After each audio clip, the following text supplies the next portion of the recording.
Китай внезапно начал специальную операцию «Экстренная переброска сил к Тайваню», заявление о нарушении территориального суверенитета. Крупнейшая атака, 1200 целей, уничтожение арсенала оружия, ликвидация последствий, граждан возвращают домой. Новое заявление Киева для Путина. Встреча с Абрамовичем, российский миллиардер в резиденции Зеленского. Обвинение в уничтожении канала связи, план Путина, резонансное заявление. Слежка за союзником, США под увеличительным стеклом разведки Израиля, новый скандал. Что хочет выведать Нетаньяху? 140 тысяч военных РФ стянуты на юг, заявление командования, прорыв и бои на границе, куда собирается армия. Экстренное обращение военных к Зеленскому. Россия срочно запросила помощь, у кого и почему. Использовано запретное оружие. Введен критический уровень угрозы. Обо всем этом в выпуске досмотрите. Друзья, всем привет, это «Время Прядков». Коротко, четко и по делу о том, о чем говорят в мире. 7 июня на календаре. Не устану говорить спасибо всем, кто продолжает упорно находить вручную свежие выпуски новостей. Вы сами видите, что в последние недели вам показываются старые видео. Знаете, что новые ролики есть каждый день и с самого утра. Чтобы не было путаницы, я проговариваю дату в начале выпуска и начинаем. Украинских мужчин могут депортировать из Европы. Военнообязанных украинцев, которые пересекли границу незаконно, без штампа в паспорте, с высокой вероятностью могут отправить обратно в Украину. Об этом заявил глава Офиса миграционной политики Василий Воскобойник в интервью YouTube-каналу «Львив Медиа». С теми, кто покинул страну официально, ситуация сложнее, говорит Воскобойник. По его словам, европейские власти пока не выработали механизм, который позволил бы четко разделить мужчин, имевших законное право на выезд, и тех, кто такого права не имел. Понятно, у тех, кого просто пересек границы, как говорится, через ТИСу, там уже все очень просто. В паспорте нет отметки о пересечении границы, и у таких людей, разумеется, будут проблемы. Скорее всего, их будут депортировать. Но следует понять, что все решения будут приняты не раньше, чем в марте 2027 года. Венгрия захлопывает дверь перед трудовыми мигрантами, в том числе для украинцев, россиян и белорусов. Рабочие визы для мигрантов не из ЕС отменяются. Об этом сообщает издание ДПА со ссылкой на указ венгерского правительства. Премьер Венгрии Мадер начал выполнять одно из своих предвыборных обещаний, говорится в материале, и резко ужесточил миграционную политику. Таким образом, фактически сворачивается схема привлечения трудовых мигрантов, введенная еще при правительстве Орбана. По разным оценкам, сейчас в Венгрии работают около 90 тысяч трудовых мигрантов, которые не являются гражданами Евросоюза. Большинство из них это украинцы, также граждане Филиппин, Китая, Вьетнама и Индии. На фоне этих новостей Орбан уже призвал правительство Мадера, далее цитата, «немедленно объявить, что Будапешт не будет выполнять миграционный пакт Брюсселя, который вступает в силу 12 июня». Конец цитаты. Суть документа, против которого выступает Орбан, простая. Просители убежища в ЕС будут жестче и быстрее проверять, а тех, у кого нет права остаться, сразу отправят на родину или в другую безопасную страну. Мадер отреагировал на пост Орбана вопросом, цитирую. «Провалившийся премьер-министр задает вопросы о миграционном пакте. У венгров тоже есть один вопрос. Почему Виктор Орбан не предотвратил принятие миграционного пакта в Европейском Союзе? Почему?» Зеленский встретился в Киеве с российским олигархом и миллиардером Романом Абрамовичем, чтобы тот стал связующим звеном с Путиным. О том, что именно Абрамович приехал на встречу с Зеленским, заявил украинский депутат Гончаренко. Это предположение прозвучало вскоре после слов Путина о том, что Зеленский еще несколько недель назад через российского бизнесмена передал ему просьбу о личной встрече. Напомню, об этом Путин рассказал во время Петербургского экономического форума. Он утверждал, что некий российский бизнесмен, имени его он не озвучил, посетил Киев по приглашению украинской стороны и встретился с Зеленским в его резиденции, и затем передал это предложение Москве. Теперь же в украинском медиапространстве утверждают, что это был Абрамович, который приезжал в Украину в конце мая. Послушайте. Как мы узнали, был выстроен прямой канал коммуникации. Зеленский, российский бизнесмен, Путин. То есть это был очень прямой канал связи, и для переговоров это действительно очень хорошо и очень важно. Через этот канал реально можно было договариваться. Очевидно, что теперь этот канал коммуникации разрушен, потому что все это должно было оставаться в тайне. А Путин сознательно рассказал об этом. То есть он решил для себя, что письмо Зеленского означает, что Зеленский на самом деле не хочет никакой встречи. Он отдельно говорит об этом, мол, действительно ли так назначают встречи, или цель была другой, и этот канал коммуникации теперь уничтожен. Отмечу, что на Банковой официальное заявление Путина и представители украинской оппозиции не комментировали. Однако напомню, что Абрамович неоднократно упоминался в западных медиа и не только как неофициальный посредник между Киевом и Москвой после начала полномасштабной войны. Удар по Зеленскому. Группа европейских парламентариев во главе с польским евродепутатом Анной Брылкой потребовала лишить украинского президента ордена за заслуги, который он получил от Европарламента всего несколько недель назад. В обращении к главе Европарламента Роберте Меццоли утверждается, что решение Зеленского присвоить подразделению ВСУ почетное наименование имени героев УПА противоречит европейским ценностям и недопустимо для обладателя такой награды. Авторы письма также указывают на участие Зеленского в церемонии перезахоронения лидера ООН Андрея Мельника и обвиняют украинские власти в героизации деятелей ООН и УПА. По мнению инициаторов обращения, прославление структур, которые они связывают с Волынской трагедией, Холокостом и этническими чистками, несовместимо с принципами диалога, уважения и сотрудничества между народами Европы. Параллельно с этим и военные Польши в лице министра обороны Косиняка-Камыша непосредственно обратились к Зеленскому с требованием отменить свое решение. Поэтому я призываю власти Украины пересмотреть свое решение и найти такой способ чествования современных украинских военных, который не затронет память польских жертв. Речь не идет об унижении Украины. Здесь о проявлении зрелости, ответственности и уважении к народу, который в самое тяжелое для Украины время поддержал ее. Накануне Косиняк-Камыш встретился и с главой офиса Зеленского Будановым, чтобы обсудить этот вопрос УПА. После в соцсети X он написал, что существуют границы, которые нельзя переступать. В России продолжают ликвидировать последствия ударов по военным объектам в Ленинградской области. Главной целью стал арсенал ВМФ РФ в Большой Ижоре, где хранились ракеты, боеприпасы и другое вооружение. После атаки там вспыхнул пожар и началась вторичная детонация. Взрывы оказались настолько сильными, что власти эвакуировали сотни местных жителей и вводили режим охранной зоны. Накануне вечером он был отменен. В России признали, что под ударом был объект Минобороны. Также целью стала база Балтийского флота в Кронштадте и несколько объектов нефтяной инфраструктуры. Ответственность за удары взяли на себя украинские военные. В заявлении Генштаба говорится следующее. Поражен арсенал комплекса хранения ракетного вооружения, боеприпасов и военного имущества 1060-го Центра материального технического обеспечения ПГТ «Большая Ижора», Ленинградская область, РФ.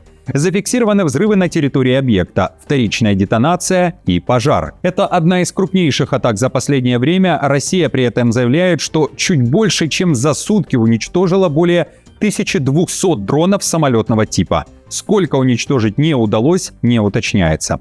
Параллельно с этой атакой украинский МИД выпустил заявление обращения к России и Путину. Министр Сибига уверяет, что после того, как Путин отверг предложение Зеленского о переговорах, для россиян не будет ничего хорошего. Это была цитата. В Киеве пообещали увеличить интенсивность ударов. Цитирую. Все это потому, что фанатик в Кремле хочет любой ценой удержаться у власти и готов ради своих безумных иллюзий пожертвовать будущим своей страны и убить миллионы людей. Все это потому, что он не хочет признать простую истину. Он никогда не достигнет своих целей на поле боя, и ему лучше отказаться от бредовых надежд на то, что Украина скоро рухнет. Поддержка ее партнеров ослабнет или давление на Россию снизится. России все равно придется принять дипломатическое решение, но условия будут гораздо хуже. Российские Z-военкоры при этом негодуют и задаются вопросом, как Украина может бить таким количеством дронов, если Минобороны РФ заявляет о систематических ударах по производству БПЛА в Украине. Помимо дальнобойных ударов, одними из главных тем последних суток стала и ситуация на линии фронта. Россия перебросила большое количество военных на юг Украины. В заявлении главкома ВСУ Сырского говорится о 140 тысячах россиян. Только на Александровском направлении российская группировка насчитывает более 71 тысячи военнослужащих. Еще примерно столько же личного состава противник сосредоточил на Гуляйпольском и Ореховском направлениях. Ситуация остается динамичной. Активные боевые действия ведут как российские войска, так и силы обороны Украины. Россия же заявляет о том, что ее войска активны в Харьковской области. Там, по заявлению российской стороны, произошли бои на границе и ее прорыв. Москва заявляет о взятии под свой контроль населенного пункта Шевченко. Цитирую. «Контроль над населенным пунктом не только расширяет зону безопасности в Харьковской области, но и позволяет нашим подразделениям продвинуться к поселку городского типа Казачья Лопань, где находится крупный логистический центр ВСУ». Отмечу при этом, что в ВСУ не реагировали пока на это заявление, а на карте аналитиков Deep State село находится в зеленой зоне, то есть под контролем ВСУ, а ближайший населенный пункт, который заняли россияне, находится в 3 километрах от Шевченко. Это ветеринарное. Уже скоро в войне может произойти переломный момент, если Москва объявит мобилизацию. В Верховной Раде уверены, это неизбежный вариант. Тогда ситуация может стать не самой лучшей для Украины. Тогда будет оказано существенное давление на фронте, заявил секретарь комитета ВРУ по вопросам нацбезопасности, обороны и разведки Роман Костенко в эфире YouTube-канала «Жовті кеди» с Юлией Бориско. Послушайте. Если они объявят мобилизацию на 300, 400 или 500 тысяч человек, это станет переломным моментом в этой войне и точно не в нашу пользу. Если они проведут такую мобилизацию, другим переломным моментом может стать решение противника все же применить ядерное оружие. Тактическое ядерное оружие – это реально. Костенко уверен, что это могут быть 1-2 удара на линии фронта для прорыва укрепленной обороны с минимальными потерями в живой силе и для создания коридора, через который потом пройдут войска в противогазах.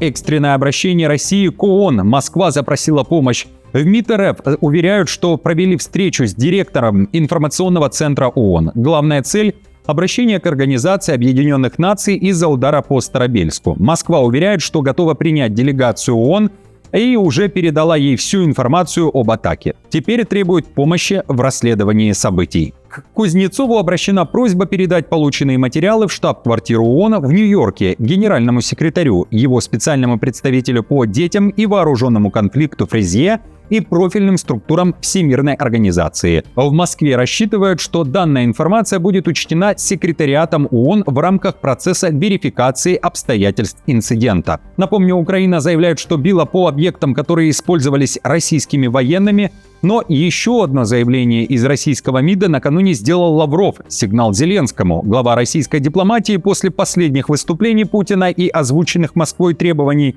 отступить и вывести войска заявил, что у России остается еще одно условие. Обязательно добьемся полного восстановления прав тех русских и русскоязычных людей, против которых развязан открытый террор со стороны неонацистского киевского режима. Решение этого вопроса в числе необходимых условий долгосрочного урегулирования украинского конфликта.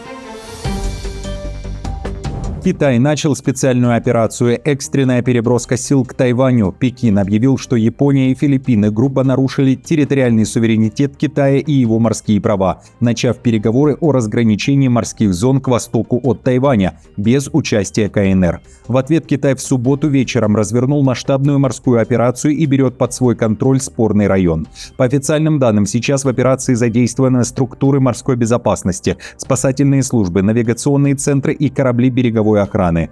Формальная речь пока не идет о военной операции ВМС Китая, однако ситуация выглядит гораздо серьезнее. Ранее в этом же районе уже были замечены китайские военные корабли, эсминцы и авианосная группа.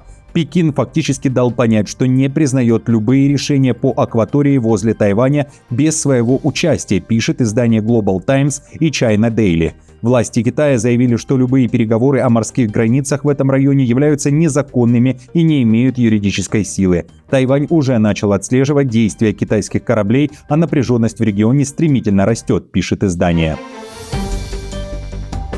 Истребители НАТО над столицей. Латвия в центре внимания. Срочное предупреждение для жителей Риги. Над городом и окрестностями низковысотные полеты шведских истребителей «Гриппен». Сообщается, что несколько самолетов были подняты в небо в честь Национального дня Швеции. Данное мероприятие символизирует единство союзников и демонстрирует тесное военное сотрудничество и способность совместно обеспечивать безопасность региона, заявили в Стокгольме.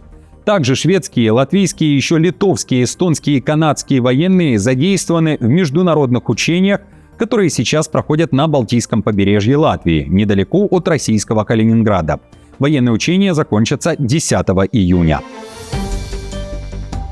Использовано запретное оружие. Израильские военные применили белый фосфор, крайне опасное зажигательное вещество, над населенными регионами Ливана в боях с Хизбаллой. К такому выводу пришли эксперты гуманитарной организации, проанализировав видео с обстрелами Ливана, сообщает New York Times.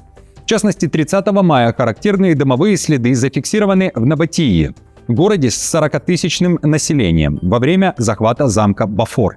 Аналогичные случаи подтверждены и в других районах страны. Белый фосфор самовоспламеняется на воздухе, трудно тушится и может вызывать серьезные пожары.